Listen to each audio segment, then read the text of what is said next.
In 1870, Prince was a 23-year-old. Right. There's an M next to his name. That could be male. Right. Okay, what is the second M for? The second M is a racial designation. M being mulatto. Wow. Mixed race. Specifically, black-white race. Correct. So if there's white blood in the family, where did it come from? The slave owner himself, his overseer. Or are we going to look for the white slave owners of the Puryears? So I'm meeting with Marjorie Scholes. She's a top expert in African-American genealogy, and I'm hoping that she can help me go further back. Well, let me tell you something. I was able to do a little research. I have the marriage license of Bill Watson, Victoria Puryear. Puryear is her maiden name. Wow. Now that's a gem, because that's an unusual name. And with African-American history, many of them surnames are common, but you want to look for that little nugget for a unique name. So what you're telling me is we're about to make a shift, and that shift is coming from the Watson side of the family to the Puryear side of the family to go deeper into my family's history. Exactly. This name Puryear, that one may be a slave owner. Really? African Americans at the end of the Civil War sometimes pick the names of their last slave owner. So we want to now look at who were the parents of Victoria. The parents of Victoria? Yes. Oh. Take a look at this. Her death certificate, her father's name, Prince Puryear. I just found out that Victoria is the daughter of Prince Puryear. But now I want to know, who is Prince's father? And where does the name Puryear come from? Were the Puryears my family's last slave owners? If we don't get any information out of these Puryears, we may be at a dead end. And that's not what I'm looking for, is a dead end. Emmitt Smith has always been interested in his family's slave history and African ancestry. He's already discovered his great-great-grandparents, Bill and Victoria Watson, were born into slavery, and that Victoria's father was called Prince Puryear. Now he wants to know more about his ancestors, the Puryears. Okay, we want to next go to the 1870 census, the first census where African Americans were listed by name. Is that Puryear right there? There's Prince. Right. In 1870, Prince was a 23-year-old. Right. There's an M next to his name. That could be male. Right. Okay, what is the second M for? The second M is a racial designation. M being mulatto. Wow. Mixed race. Specifically, black-white race. Correct. There's another Puryear. What is this, Mariah? 55. 55. Yeah, she was a housekeeper. Mariah's a mulatto. Are we saying here Mariah is the mother of Prince? Could possibly be. And looking at this whole page, there were the few families that were all listed as mulatto. As mulatto. So if there's white blood in the family, where did it come from? The slave owner himself, his overseer. Or are we going to look for the white slave owners of the Puryears?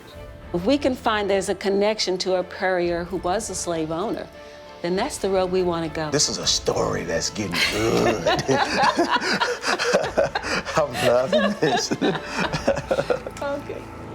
Now I know that Prince was mixed race and born into slavery. If Mariah was his mother, could she be the link between the black and the white side of my family? Maybe I have some white blood in me.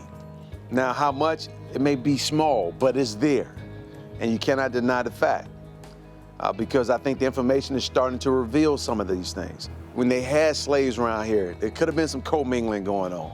It's wild, it's challenging, it's heartbreaking. But just finding the information is incredible. What we found here in 1850 census, there were only white Puryears. Right. The records show that there was a white slave-owning family living in the area called Puryear. Mary and Alex B. Puryear. So, are they who I'm looking for? The owners of my family? Marjorie has called me to an old plantation house. She's found some new information about Alexander Puryear. Here in the archives, there was this letter written by Alexander Puryear. I have just received a handsome lot of Negroes, and among them some 15 to 20 men. If you feel disposed to enter into a traffic, he's selling them. He was a slave. He was a slave trader. Yes, he was. He was a slave trader. We're going to look at his will. I, Alexander B. Puryear, of the county of Mecklenburg and the state of Virginia. He's getting from the state of Virginia. He lives here. He lives here in Yeah, burnt Alabama, corn. but he came from Virginia. Right. This is the family cemetery.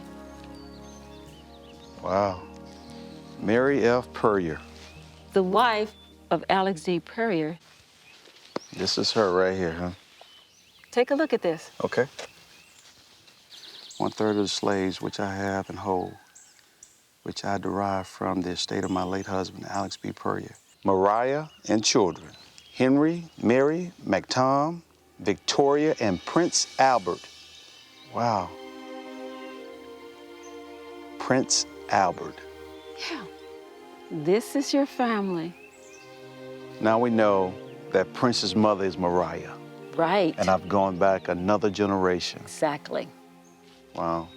Miss Mary F. Puryear is passing the entire family over to another family member. They were kept together. That is very important. You know, that's significant That in is that significant. time. Why was this family kept together?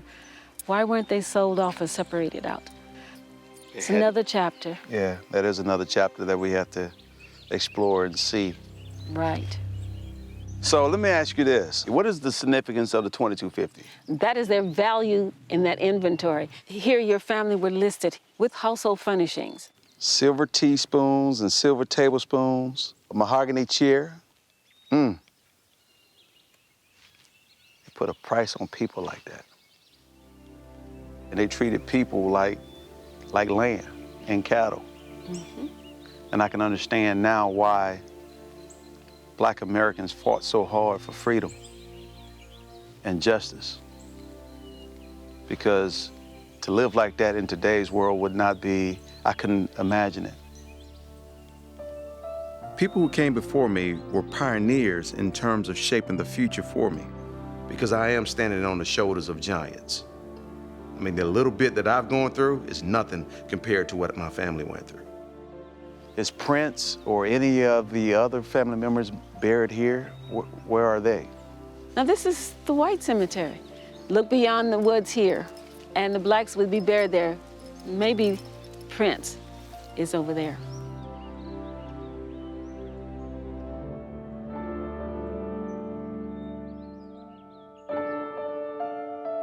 It seems like my great-great-great-granddaddy is buried somewhere in these woods.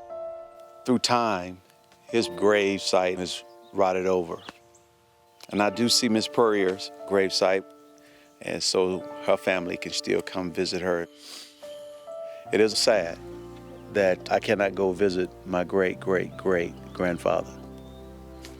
But I'm happy that when he was 4 years old and she passed, that she willed them over as a family together. She did not break them up. So therefore, Prince grew up with his mother and his brothers and sisters, which is a wonderful thing.